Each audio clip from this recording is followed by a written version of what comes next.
George Carlin is a truly funny man. Although he gets a little risque at times, he can take everyday events and go ahead and make them funny. He's gone through a lot of changes from being a straight stand-up comedian to the sort of comedian of the counterculture in the 1960s. That all came out in a talk I had with him when he appeared at Painter's Mill recently.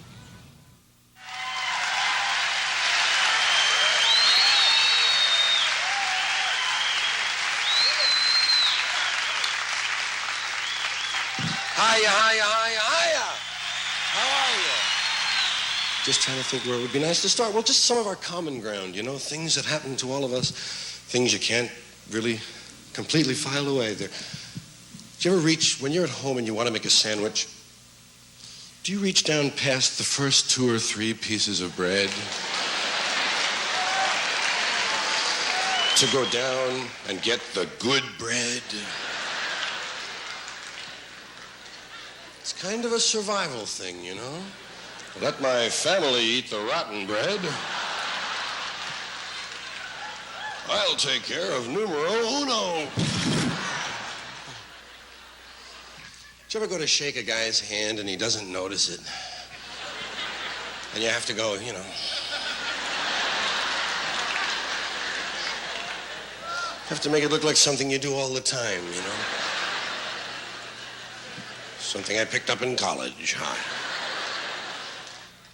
I would say that I've pulled back a little because the pendulum does that, you know, from being so angry isn't a good word, because I was certainly not the essence, you know, of the angry comedian, but there was a lot of shouting and rebellious stance in there, and some autobiographical stuff. I just want to keep getting to the littlest things, because the littlest things seem to be the biggest.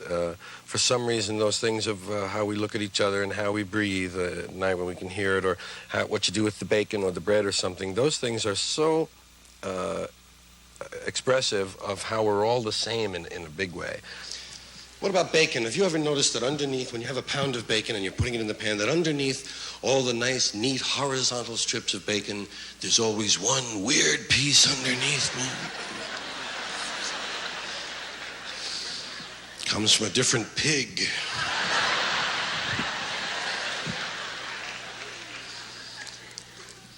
Yeah, we got a lot of little spots like that. Little things that... Share a swallow. Okay. Hold on here. We share a swallow. Swallows are.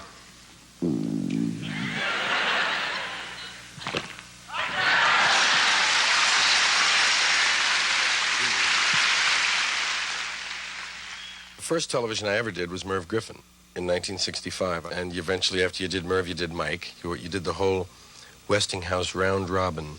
Oh, I used to do impersonations at the beginning of my nightclub act, like Mort Saul, Jackie Leonard, I certainly hope so. Mort Saul, right good, onward good, right good. Sure, that's, somebody mentioned when I was coming in about Congolia Breckenridge, and hers is one. The face, I have a Nixon face. My best facial one was Nixon. I still do Nixon rather well. And the nose is the big thing. You have to watch. My nose is not shaped like Nixon's, but when I do what I'm going to do, watch my nose become Nixon's.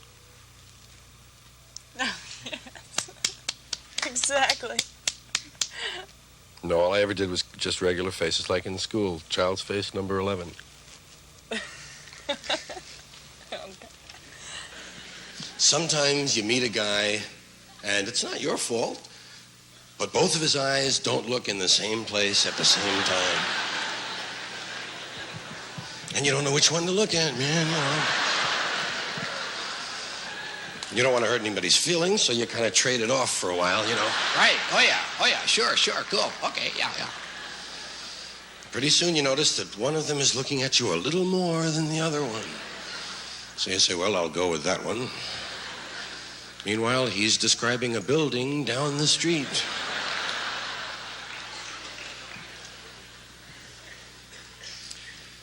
Did you ever have a hatchet go right through your head?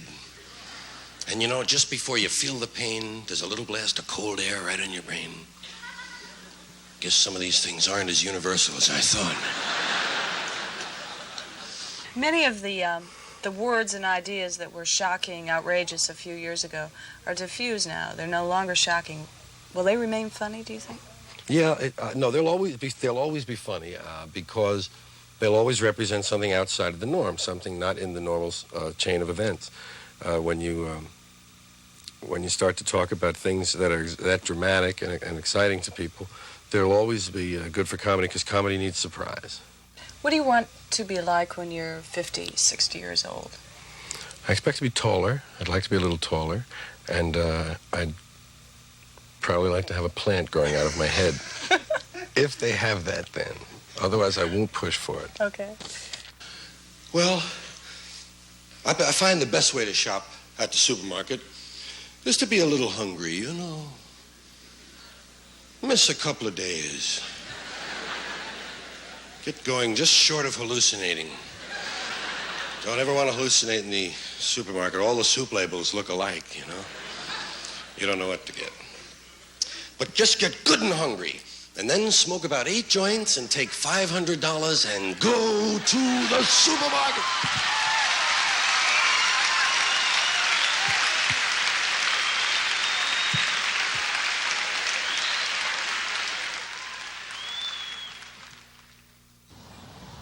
Carlin had curtailed his personal appearances for the last 4 months, and coming back to Baltimore sort of represented a new start. He's been working on a movie starting his own production house, and his film should be coming out soon. In 1 minute, we'll be back with Evening Departments.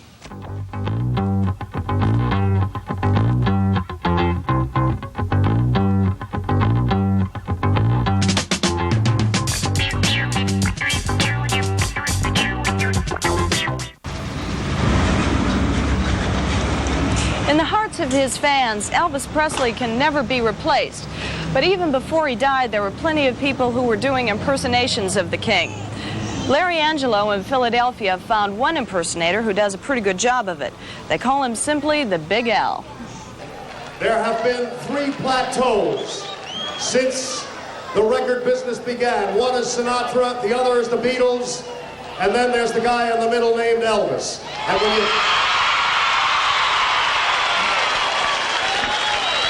And when you talk about Elvis, please keep this in mind. Had it not been for that guy, the Beatles are the first to admit they would never be here because they schooled on Elvis. Ladies and gentlemen, with your kind indulgence, a tribute to just about the greatest act that ever lived. Ladies and gentlemen, the Big Al Review.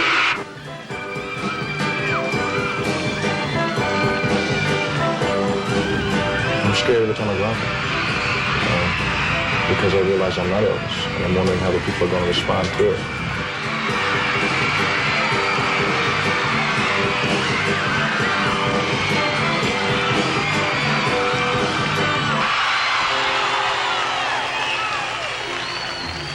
Treat me like a fool, treat me like a fool, all you ever love me.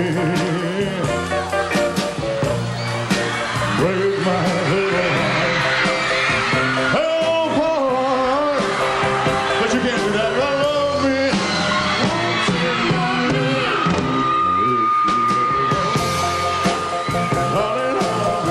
A lot of people, since the time I was in high school, people saying, well, you resemble Elvis a little bit, you know. You definitely sound like him. So why don't you try to do a tribute to him? Well, I didn't want to do it. There's only one Elvis, or there was only one Elvis. I felt that why should I try to capitalize on somebody that's already made it?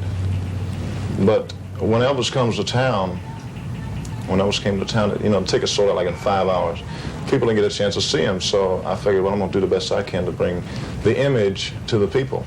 And so far it's worked out very well. They respond to me just like it was Elvis sometimes, you know, and it's great. As long as they keep coming to see the show, then I'm going to continue to do it. He's very much like the man that Elvis was, personality-wise. He has the talent and he has the looks, same thing as Elvis. But the main thing is he's very polite. He's a very polite person, and all those things. He's just wonderful. Big Al is definitely going to keep the memory of a great rock and roll singer alive, and that's why I'm down here, because I enjoy him as much as I did Elvis Presley. A lot of people would say this is strange. This is almost macabre. You know, it's kind of weird. The guy's not with us anymore. What do you say to those people? Well, I'll answer you the same way I've answered everybody else. The fans, right now, they respond to it more since he has passed away than they did when he was alive. Well, when he was alive, they really responded to it. But I haven't had too many people right now saying, well, leave the man alone, you know, he's gone. But the people don't want to lose the Elvis image. How many of you out there love Elvis Presley?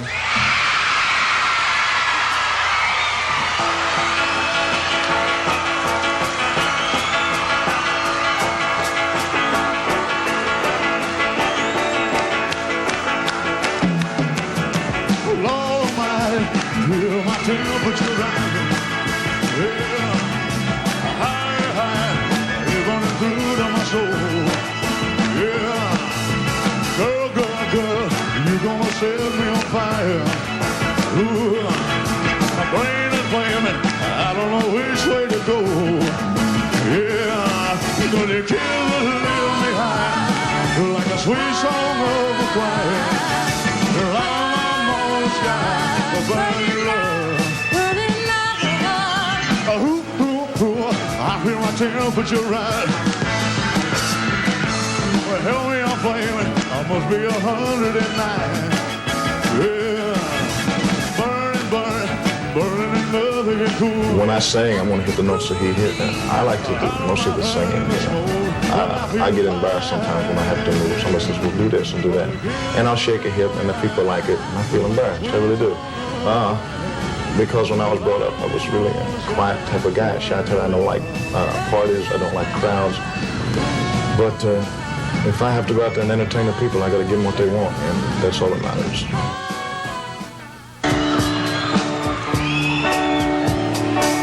Love me tender, love me true, never let me go.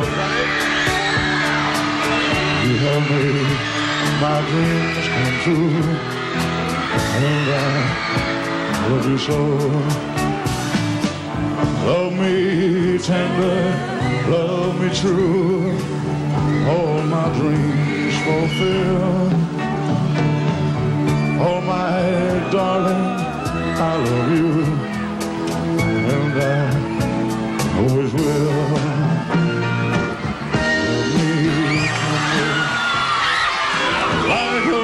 Flows surely to the sea, darling, so it goes, something coming to be. Take my hand, take my whole life through, for I can't help falling in love with.